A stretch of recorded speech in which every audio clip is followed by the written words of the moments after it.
इस संसार में सभी मनुष्य का यह स्वभाव है कि वह अपने जीवन में हमेशा सुखी रहे, इसीलिए हर ऐसे काम करता है जिससे दुख दूर रहे। चाहे वह पूजा पाठ करे या सांसारिक कार्य करे, उसका उद्देश्य केवल एक होता है कि दुख उसके पास कभी ना आए और वो हमेशा सुखी रहे। अब सवाल यह है कि ऐसी तरकीब क्या है जिससे मनुष्य दुखों में भी दुखी न हो। यह बात समझने के लिए आपको सबसे पहले यह समझना होगा कि दुख क्या है, इसका कारण क्या है और उसको दूर करने का उपाय क्या है।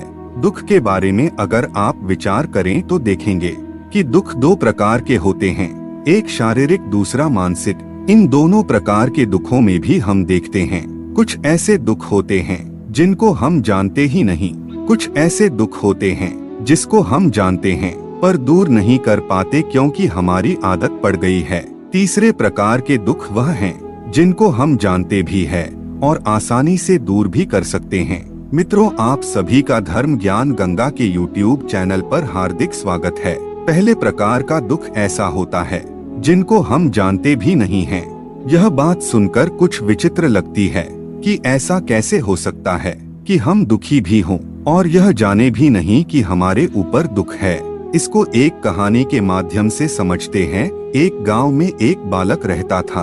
उसको जन्म से ही कम दिखाई देता था, लेकिन वह यही समझता था कि सबको ऐसा ही दिखाई देता होगा और उसका जीवन चलता रहा। बाद में एक बार उसको आँखों का डॉक्टर मिल गया। उसने उसको चश्मा लगा दिया। तब उसको पता चला कि मैं पहले कितना दुखी था। दूसरे प्रकार के दुख वह है जिनको हम जानते हैं पर आदत पड़ने के कारण दूर नहीं कर पाते, जैसे नशा करना। इसके उदाहरण को भी एक कहानी के माध्यम से समझते हैं। एक व्यापारी था जो कपड़े की गांठ अपनी पीठ पर लाद कर उसको बेचने के लिए फेरी लगाता था। लगभग 30 साल बाद जब वह बूढ़ा हो गया तो उसके बेटों ने कहा कि अब आप फेरी लगाना बंद कर दीजिए, लेकिन जब भी कभी जाना होता तो वह अपने कंधे पर कुछ न कुछ अवश्य रख लेता और कहता कि बिना इसके मुझसे चला नहीं जाता। यह दूसरे प्रकार के दुख है जिनको हम जानते हैं कि दुख है, फिर भी आदत पड़ने के कारण दूर नहीं कर पाते।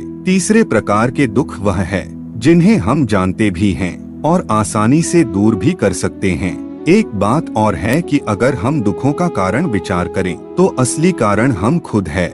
चाहे वह सांसारिक कष्ट हो चाहे मानसिक कष्ट हो, हमारे कारण ही वह हमारे ऊपर आए हैं। सांसारिक और शारीरिक जो कष्ट होते हैं वह इसलिए होते हैं कि हमारी रहनी सहनी, हमारा खान पान कहीं न कहीं गलत है। मानसिक कष्ट का अगर हम कारण ढूंढे तो वह हमारा व्यवहार या चरित्र ही होता है। इन दोनों को दूर करने के लिए जो उपाय हैं उसके बारे में हम सोचें। शारीरिक कष्टों के दूर करने के लिए जो उपाय है वो हजरत मूसा के जीवन की एक घटना से पता लगता है। हजरत मूसा एक बार बीमार पड़े तो उन्होंने ईश्वर से प्रार्थना की कि मुझे ठीक कर दो, और ठीक हो गए।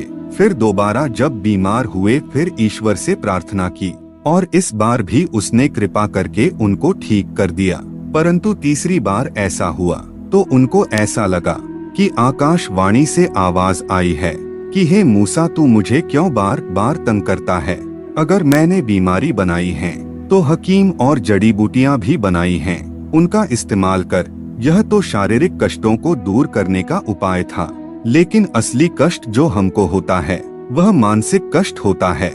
एक ही वस्तु अलग अलग मनुष्यों को अलग अलग कष्ट पहुंचाती है। इसके अलावा जिस वस्तु से हमको कष्ट मिल रहा है वह यह जरूरी नहीं है कि हर स्थिति में वह कष्टदायक हो या सुख देने वाली हो। जैसे कभी कभी हम देखते हैं कि हमारा बच्चा जब हम शाम को काम से लौटकर आते हैं तो वह सुख देता है, गोद में चढ़ जाता है, उसको प्यार करते हैं, सुख प्राप्त करते हैं। परंतु जिस दिन काम में हमको नुकसान हो गया हो, दुख हो रहा हो, तो उस दिन अपनी पत्नी को कहेंगे, अरे बच्चे को हटा लो, आज मेरा मूड ठीक नहीं है, आज इसको दूर ही रखो। तो जो सुख देने वाली चीज भी थी वह मन की स्थिति के अनुसार दुख भी देती है। मानसिक दुखों को दूर करने के दो उपाय हैं। एक तो उपाय विचार छोड़ने का है, यही दूसरे प्रकार के दुख में होता है। जब हम उस दुख के विचार से अपने को छुड़ा लेते हैं हमको सुख का अनुभव होता है। और दिक्कत क्या होती है कि जब एक विचार से हम छूटते हैं तो मन खाली नहीं रहना चाहता, वह दूसरा विचार पकड़ लेता है। इसलिए हम एक के बाद एक दुख पकड़ते रहते हैं, और अगर हम अपने को विचार रहित बना सके तो आनंद प्राप्त होता है। इसी अवस्था के लिए महर्षि पतंजलि ने लिखा था, ईश्वर से मिलने का एक ही उपाय है कि सब विचारों से अपने को हटा दें, और तब वह आनंद का स्रोत हमारे लिए खुल जाता है। यह तो एक उपाय था। दूसरा उपाय जो जीवन में व्यावहारिक तौर पर उतारना पड़ेगा वह है समर्पण। संसार में मेहमान बनकर रहो। जो कुछ मैं और मेरा है उसको तू और तेरा में बदल दो। जब हम यह विचार अपने जीवन में उतार लेंगे तो चाहे पुत्र की मृत्यु भी हो जाए तो हमारा भाव यह रहेगा, जिसका था उसने ले लिया। वह दुख नहीं आएगा जो आता है, यानी उस समय हम उस स्थिति में होंगे कि दुख के रहते हुए भी दुखी न होंगे।